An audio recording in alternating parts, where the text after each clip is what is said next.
De retour à Jeunesse en action avec notre dernière invitée, Madeleine Saint-Germain, une orienteure car cette semaine, pour bien des jeunes, un incontournable, les admissions pour le cégep, les formations et tout autre programme. Fait que, bonjour. Bonjour Thomas. Qui fait que pour les admissions pour le cégep. Oui. Donc, il y a une date limite qui s'en vient vraiment très bientôt, qui est le 1er mars. Donc, le 1er mars, c'est la date super importante au niveau des études postsecondaires, c'est-à-dire que c'est la date limite pour faire une demande pour le cégep et pour beaucoup de programmes de formation professionnelle qu'on appelle les DEP. Donc, c'est une date à garder en tête pour tous ceux et celles qui ont quelque chose à faire l'an prochain et qui ne seront plus aux études secondaires. Puis comment on fait pour bien choisir son programme?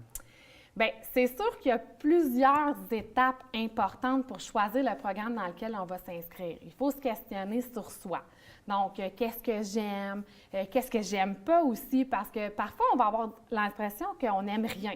Les élèves, ils vont venir me voir et vont me dire « Ah, mais moi, madame, je ne sais pas qu'est-ce que j'aime. » Puis là, on commence à regarder, puis ils vont me dire « J'aime tout. » « Ah oui, t'aimes tout? » Là, moi, je suis comme ça, « Ah oui? » Puis là, je dis, OK, bien, ça veut dire que toi, là, tu aimes autant construire des cabanes à oiseaux qu'écouter tes amis parler. Ah, bien là, non, pas vraiment.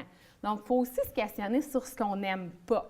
Donc, ça, c'est vraiment une étape qui est importante.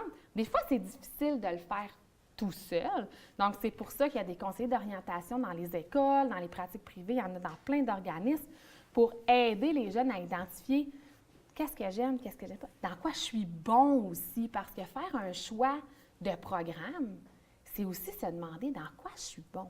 Si je suis bon en mathématiques ou si je suis bon en français, bien, ce n'est pas le même programme qui va répondre à ce que je veux pour la suite de mon parcours. Évidemment, il y a plein de choses qu'on peut faire aussi pour se mettre en action pour aller choisir le programme spécifique dans lequel on va vouloir s'inscrire. Et sur toutes les écoles, car pour les cégeps, il y a beaucoup de cégeps qui offrent les mêmes programmes. Comment on fait pour choisir lequel est préférable pour nous? Bien, moi, ce que je dis souvent, c'est vraiment important d'aller faire les portes ouvertes des cégeps. OK? Puis des centres de formation professionnelle aussi. Parce qu'on va avoir, par exemple, le cégep de Terrebonne qui va offrir un programme, par exemple, si on regarde les programmes préuniversitaires, donc 2 ans avant d'aller à l'université, par exemple, ils vont tous offrir sciences humaines ou arts et lettres. Fait que là, comment je fais pour choisir? Aller visiter les cégeps. Il y a des portes ouvertes qui ont lieu à l'automne, il y en a qui ont lieu à l'hiver. Probablement que là, ils sont pas mal toutes terminés, qu'on est à 2 semaines. Mais visiter les cégeps. Si les dates des portes ouvertes sont complètes, aller sur le site Internet des cégeps, ça nous permet aussi de voir c'est quoi les activités parascolaires que le cégep ou le centre de formation peut m'offrir qui pourraient me combler en dehors de mes cours. Donc, ça, c'est vraiment une bonne façon. Puis, il y a quelque chose de très pratico-pratique aussi. Si le programme que tu veux faire se donne partout, va à côté de chez vous. Aller à Montréal, c'est super exotique pour certaines personnes, mais moi, je dis, tu vas y aller après, tu vas aller travailler, tu vas aller à l'université. Donc, fais le choix du programme qui va être le plus accessible, qui va faire en sorte que tu auras les meilleurs résultats parce que ça va être près de chez toi.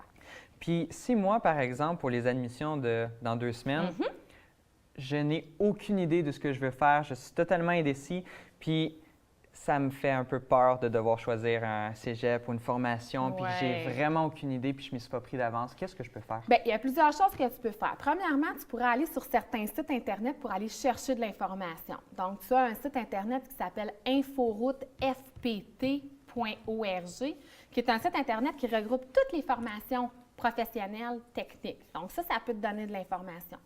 Tu peux aussi, si tu as un petit peu des idées de ce que tu pourrais faire, aller sur le site Oser les études, qui est un site avec des conseillers en information scolaire qui peuvent répondre à tes questions.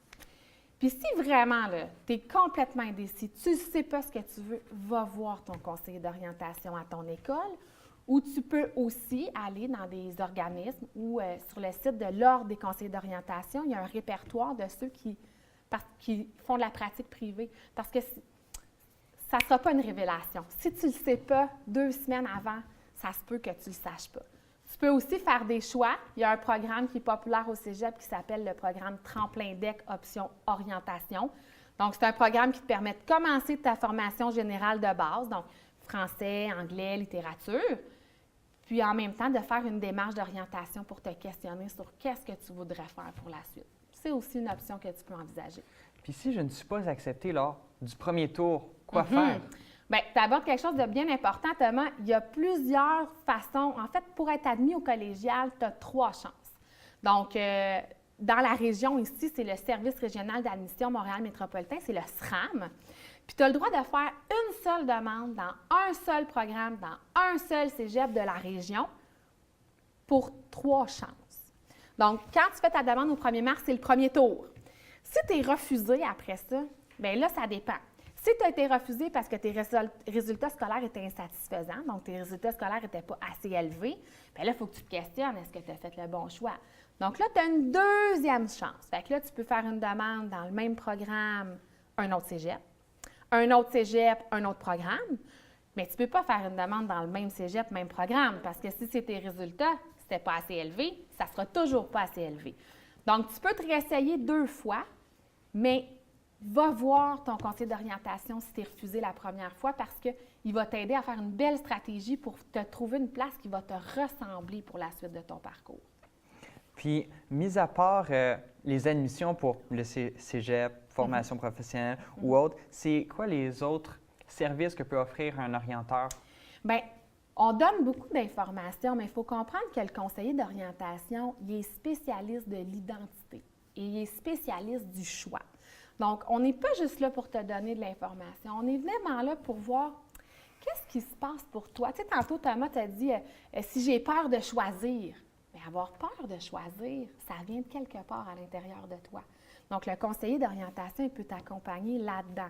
C'est une part très, très importante de notre travail qui n'est pas vue dans les écoles parce qu'on est beaucoup là pour l'information scolaire. On va accompagner aussi parfois au niveau de la recherche d'emploi, le CV. On va pouvoir aussi accompagner au niveau de trouver un stage ou trouver un programme qui va me permettre d'aller travailler ou étudier à l'étranger. Donc, il y a tout ça aussi qui font partie de nos services, mais on a une grosse partie aussi d'accompagnement, je dirais plus psychologique face au choix et à qui tu es, toi, vraiment dans la vie. Puis, pour ceux qui ne sont pas nécessairement rendus à l'étape du cégep ou des programmes des études postsecondaires, ce serait quoi le processus favorable? Qu'est-ce qu'un jeune en secondaire 1, 2, 3 devrait faire justement pour s'orienter avant secondaire 5? Bien, moi, le meilleur conseil que je peux donner à un élève au secondaire, c'est de s'impliquer, c'est de faire des projets, c'est de tester tes limites puis d'aller voir est-ce que j'aime ça m'impliquer dans le comité environnemental? Est-ce que ça peut être le fun pour moi de faire de l'improvisation? Est-ce que la technique de scène, parce qu'il offre ça à mon école, de te permettre de t'impliquer dans plein d'activités, ça va te permettre de te découvrir. Et c'est ça qui va t'aider quand tu vas être rendu en 4e ou en 5e secondaire, d'être capable de dire, bien, je me suis impliquée dans ça, j'ai aimé ça. Je me suis impliquée dans ça, j'ai pas aimé ça. Puis ça va te permettre de faire un portrait de toi puis d'avoir essayé des choses. C'est pas juste en secondaire 4 puis en secondaire 5 si on commence juste là, bien, c'est comme un peu trop tard pour se découvrir. Donc, dès première, 2e secondaire, on s'implique, on fait des projets, on fait des activités, on fait du bénévolat, puis ça nous permet de nous outiller pour quand j'arrive en secondaire 4 puis 5, puis je dois prendre une décision pour la suite de mon parcours. Malheureusement, faute de temps, nous devrons conclure cette entrevue. Mais ça me fait un plaisir de vous recevoir. Ça me fait plaisir, et probablement Thomas. Un plaisir pour ceux à la maison. Et pour notre part, nous nous revoyons dans quelques instants.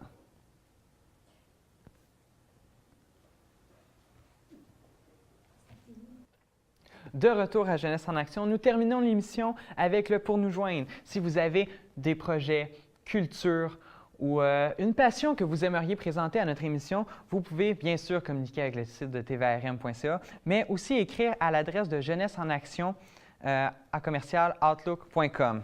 Et c'est ce qui conclut notre émission. Merci et à la prochaine.